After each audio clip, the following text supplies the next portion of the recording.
Europe 1. Punchline, Laurence Ferrari sur Europe 1.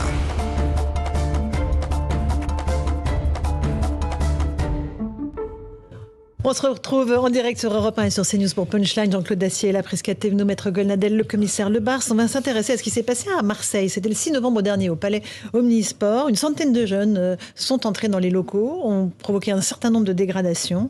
Le lycéen qui avait appelé à ce rassemblement a été interpellé et relaxé. Explication de Mathieu Devez. Le tribunal correctionnel de Marseille a retenu la responsabilité morale, mais pas pénale. Le lycéen soupçonné d'avoir organisé sur les réseaux sociaux l'intrusion au palais Omnisport a donc été relaxé. Une décision qui a du mal à passer auprès des policiers.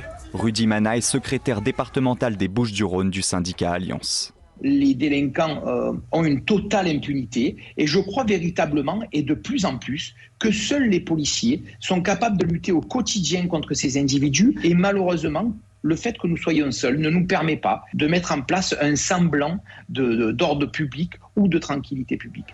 Le 6 novembre dernier, une centaine de jeunes pénètrent dans le palais Omnisport en pleine journée. Ils cassent du mobilier, taguent les murs et agressent les forces de l'ordre. Un policier est blessé. Les dégâts sont estimés à 10 000 €. Dans un communiqué, la mairie de Marseille avait annoncé qu'elle porterait plainte. Je ne laisserai pas une poignée d'individus immatures donner en toute impunité pour quelques secondes de buzz une image dégradée de notre ville. L'individu qui avait giflé un policier avait lui aussi été interpellé. Il est sorti de garde à vue au lendemain des faits, avec l'obligation d'effectuer un stage de citoyenneté. Commissaire Lebars, quelle est votre réaction à cette décision ? Bon, je vais essayer de raisonner par le droit, comme ça permettra de rester calme. Et de ne pas vous énerver. Une infraction, pour qu'il y ait une infraction, il faut qu'il y ait un élément légal, un élément matériel, un élément moral. Là où c'est un peu ambigu, c'est peut-être là la faute de la justice, c'est non pas de ne pas condamner, c'est de ne pas assez communiquer. Si les trois éléments sont réunis, il y a infraction, la justice peut entrer en voie de condamnation. S'il est relaxé, c'est qu'un des éléments n'est pas retenu. Alors je n'ai pas les propos exacts tenus par l'étudiant, mais s'il a juste donné un rendez-vous et qu'il n'y a pas l'élément matériel, s'il ne dit pas il faut tout casser à l'intérieur, ou il faut rentrer par effraction, s'il n'y a pas l'intention, s'il n'y a pas l'infraction, bon, l'affaire là-dessus, je suis prudent. Moi, je comprends qu'on soit choqué, mais à la limite, s'il n'est pas dans le palais des congrès, s'il n'a pas fait autre chose que de donner un rendez-vous aux abords, je peux comprendre qu'il n'y ait pas d'infraction. Je suis un peu plus contrarié, à la limite, par un stage de citoyenneté pour une gifle sur un policier. Parce que là, il y a infraction, et je suis désolé, mais il y a un problème d'autorité dans ce pays quand une gifle sur un policier vaut un stage de citoyenneté. Pour le coup, là, il y a condamnation, ça veut dire qu'il y a infraction, mais que l'infraction, qui est la gifle sur un policier, vaut un stage de citoyenneté. Je crois qu'il y a pas mal de pays dont on parle souvent, qui sont nos grands voisins occidentaux, où la gifle sur le policier, c'est pas un stage de citoyenneté, c'est un peu plus lourd. Donc voilà, je suis mitigé, on a un problème de communication. Je suis prudent sur l'étudiant, parce que je ne sais pas quels sont les propos exactement tenus. Est-ce que ça permet ou pas de qualifier l'infraction ? Que dit l'avocat ? L'avocat, il est condamné au psittacisme par rapport à ce que je viens d'entendre. Et j'adhère totalement, pardon de faire le perroquet, mais j'adhère totalement et à l'analyse juridique et à l'analyse morale de mon voisin de gauche. Pardon, mais si le lycéen n'appelle pas expressément à un événement violent, je vois vraiment pas ce que juridiquement on peut lui reprocher avec la meilleure volonté du monde. Et inversement, j'ai du mal vraiment à concevoir ce qui se passe dans la tête d'un juge, alors même qu'un policier est giflé, je veux dire, même sans faire de référence à nos voisins plus sévères. Le fait symboliquement de gifler celui qui est porteur de l'autorité publique, c'est d'une gravité extrême. Il doit se retrouver. Franchement, ça mérite mieux qu'un stage de citoyenneté. Non, mais un stage de citoyenneté, il vaut mieux rien faire. C'est une preuve d'impuissance. C'est une preuve d'infinie faiblesse. C'est une preuve de candeur extrême. Je n'arrive pas, très sincèrement, j'essaye toujours de me mettre à la place des autres. Là, j'échoue. Prisca Thévenot, une gifle à un policier, un stage de citoyenneté. Vous comprenez que ça heurte les Français qui disent l'autorité de l'État, elle est piétinée tous les jours dans notre pays. Bien sûr que je comprends que ça heurte les Français, que après je ne vais pas commenter la décision de justice, mais je peux comprendre que ça heurte les Français. Et puis je peux aussi comprendre que ça va aussi... il va rentrer au sein de ses copains, de ses amis, dans sa communauté de potes en disant regardez, en se faisant un peu de péter les bretelles, quoi. Regardez ce dont j'ai écopé, c'est pas grand-chose. Donc, pour pas redire et pas faire le deuxième perroquet et dire ce que vous avez dit, parce que je souscris à ce que vous venez de dire, je pense que là aussi, il faut ressouligner encore, sans enlever ce qui vient d'être dit avant, l'importance des réseaux sociaux. Parce que, encore une fois, s'il a juste dit rendez-vous, etc., effectivement, on peut rien faire. Mais en revanche, on sait très bien que ça a duré quand même quelques heures, ce phénomène, et que pendant toutes ces heures, ils étaient en train de communiquer sur les réseaux sociaux en se gargarisant de ce qu'ils étaient en train de faire. Et là, on n'a pas de réponse. Caisse de résonance terrible. Exactement. On n'a pas assez de réponse rapide qui vient couper, faire taire ces comptes qui viennent faire de la propagande malsaine. Jean-Claude Dacier, un mot là-dessus? Un mot, la surprise tout de même, c'est qu'il n'y ait qu'un seul de ces manifestants qui se retrouvent devant le tribunal, et donc, a priori, on n'avait rien à lui reprocher. Bon, j'imagine qu'il y a, dans sa convocation à ses camarades, il n'y avait rien qui ait pu lui être reproché. Néanmoins, quand même, c'est étrange, ils sont restés je ne sais pas combien de temps dans ce palais des sports, ils étaient une centaine, qu'un seul soit arrêtés et doivent comparaître, ça me surprend un peu. La gifle aux policiers, ça fait partie... Moi, j'ai une position qui est d'une grande simplicité. Pour moi, les policiers doivent être intouchables. Et que dès que... là, il y a de la chance, il n'a pris qu'une gifle. D'habitude, c'est plutôt à Marseille ou ailleurs, c'est plutôt de la Kalachnikov ou un pavé. Mais tant qu'on n'aura pas immédiatement durci les sanctions, on ne touche pas aux policiers. Alors, Éric Ciotti propose... Je sais pas... Pardon ? Si on touche à un uniforme, on dort en prison. Voilà ce que propose Éric Ciotti. Moi, je pense qu'il faut être immédiat, tout de suite en prison. Ça va changer, croyez-moi vite. Maître Golnadel et après commissaire. Oui, ce que je veux dire simplement, au lieu de réagir en aval, il faut réagir en amont. Pour que un lycéen ou je ne sais pas qui puisse s'autoriser à gifler un flic, c'est parce qu'il sait très bien, il a intériorisé le côté purement ludique de cette histoire-là et est voué à l'impunité la plus totale. C'est comme cela qu'il faut voir les choses. Et quand les types viennent en bande, justement, casser tout, ils savent très bien, ils y vont, ils savent que c'est une sorte de jeu, à somme nulle, si j'ose dire, parce que de toute manière, il ne va rien leur arriver. On en est là. C'est la réalité. Commissaire Le Bars, c'est la réalité. Oui. Non. Alors, je précise quand même, parce qu'on a parlé que du donneur d'ordre relaxé, qu'il y a une enquête en cours sur les dégradations, qu'on peut relever de l'ADN, qu'il y a de la vidéosurveillance, protection, et qu'il y a des gens qui seront sans doute identifiés et convoqués ultérieurement. Là, c'est celui qui a lancé le mouvement sur les réseaux sociaux. Ça n'exclut pas que l'enquête continue et qu'il y ait d'autres auteurs, même si ce sera une enquête difficile. Une meute comme ça de 100 individus qui cassent tout, cagoulés ou visage pas forcément identifiable, ça va être compliqué. Puis on sait très bien que dans ces affaires-là, encore une fois, le 10 000 euros de dégâts, si on ramène ça à 100 personnes, toi t'as fait quoi? Est-ce que t'as cassé telle trottinette ou t'as cassé tel carreau? Vous voyez un peu la difficulté d'amener les preuves exactes à la justice, de dire c'est un tel qui a fait tel fait, ça va être extrêmement compliqué. Donc voilà. En revanche, on revient sur la peine, le stage de citoyenneté d'abord. Est-ce que c'est une peine? Je ne suis pas sûr que ce soit perçu comme ça par ceux qui en bénéficient, parce que c'est finalement un bénéfice. Moi, je suis convaincu que la société française a commis une grave erreur. Quand je dis la société française, je suis pudique.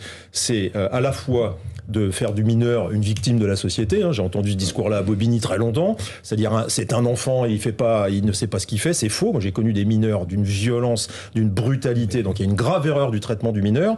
Et c'est une deuxième erreur, c'est que plus on les prend tôt, plus on peut passer le message de la fermeté. Et la deuxième erreur, c'est le fait de ce tabou d'incarcérer, alors que même la courte incarcération est un signal fort, et la France n'a pas mis ça en place. Mais quoi, dans des centres éducatifs fermés, mais ou dans des structures ad hoc, quoi qui écarte celui de sa bande et qui peut passer un message fort. Il faut comprendre aussi que par rapport à 30 ou 40 ans, le mineur n'est plus le même mineur.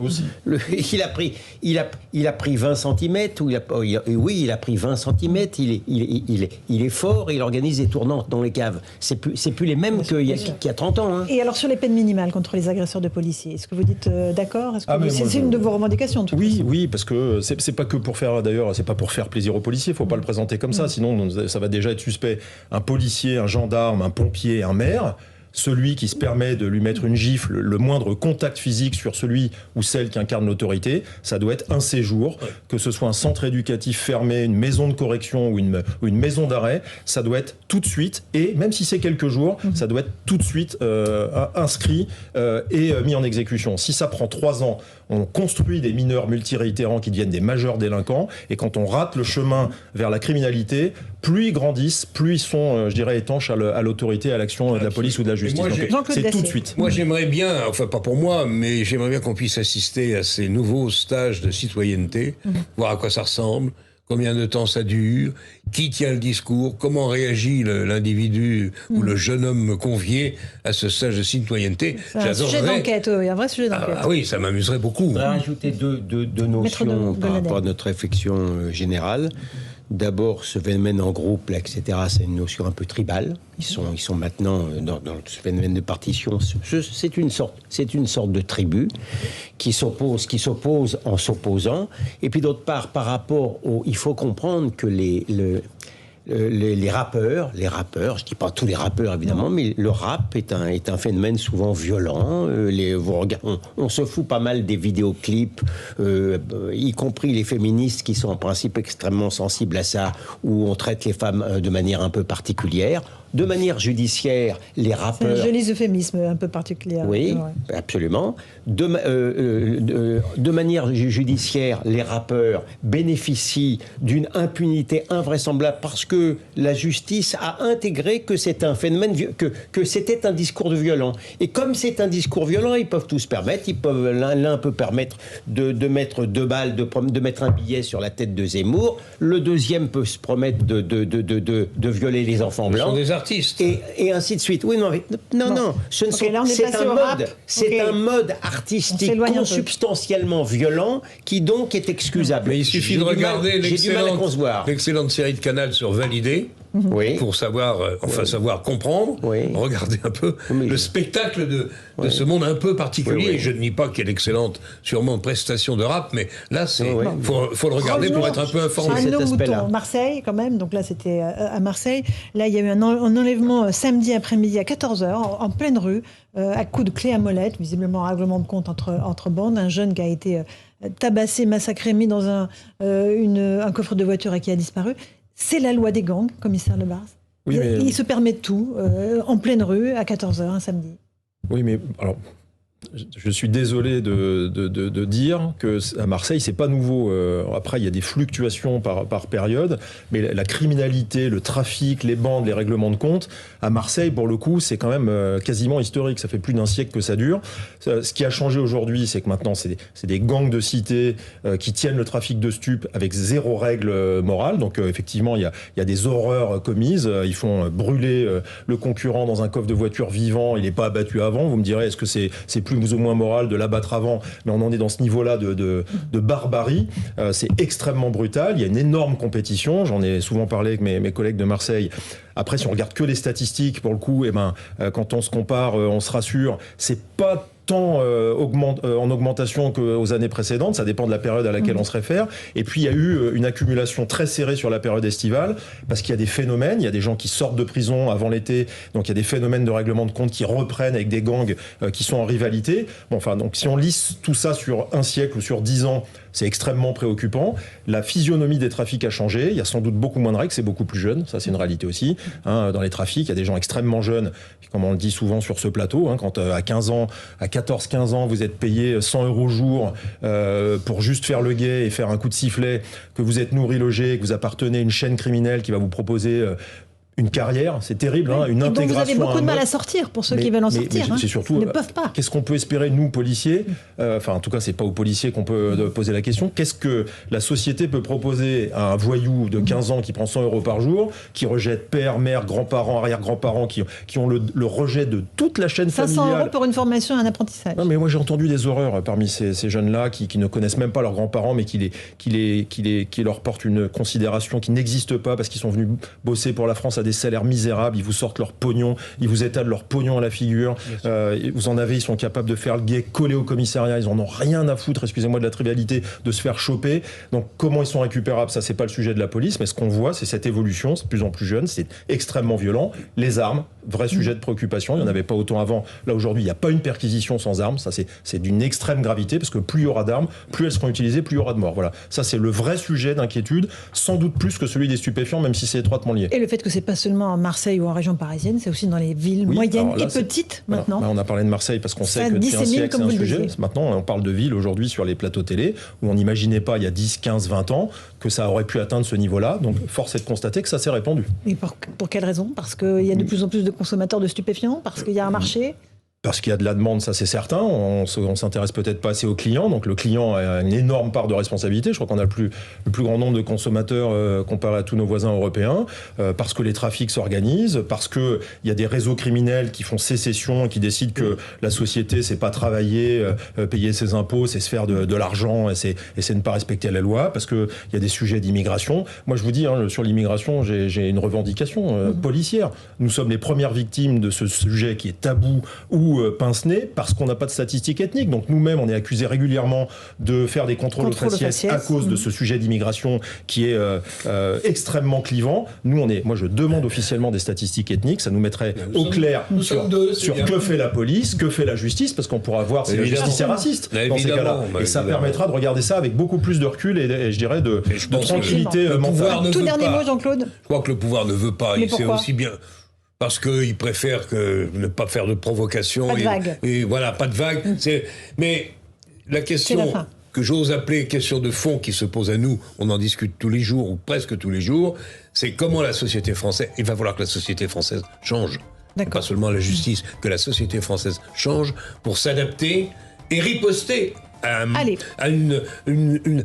en face de nous que l'on ne contrôle plus et qui se permet... On en débattra dans les prochaines éditions de cette émission. Merci Jean-Claude Dacier, commissaire Le Bars, maître Goldnadel et Prisca Thévenot.